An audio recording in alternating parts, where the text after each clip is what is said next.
Hello guys happy Dussehra मु शुभश्री welcome back to my mini blog. तो आज आम घर थिला पूजा तो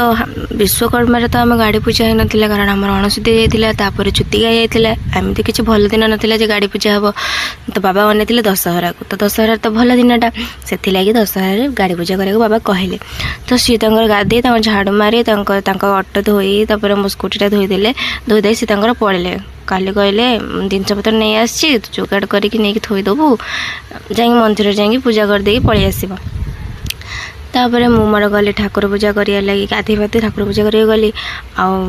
घर तो ठाकुर पूजा करदेवी पानी आणिकी हेले बाहर तो रही आम चौरा आम बेल गछ तो ये तो वर्षा जो हैरान कर पादे पकेला बड़ू वर्षा तो एमती पूजा कर सारी मामा कहला जा बुंदी आ सब मगे मैंने कहीदे पाखु जा नहीं आसबू घर तो कहीं ना दे पारे घर तो कहीं ना तू भी जा नहीं पलि आसबू बाध्य हो गली आने लगी। मामा जोगाड़ जंत्र करदेला जहाँ भोग भोग लगे फूल है गाड़ी फूल है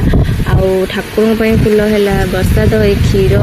धूप दीप जहाँ सब आमर लगे पूजा पूजी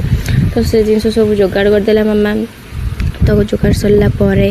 आम धन आसला गाड़ी फाड़ी पुणी आउ थे धोला तार गाधेला रंगीन है मुझे लेट है चले आसिक 2टा बाजिला मैंने 2टा बेले ही आम गाड़ी पूजा है।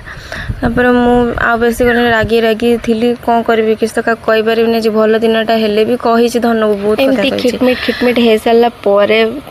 मुझे तो तोर था मुझे जी नहीं जिमी कारण नना को डका सारे सी तो आसिक थे ना सब आसी ना जाए आसिक 2टा बाजिला सी पुणी खाई पी शोथे कि ना 2टारे किए पूजा कर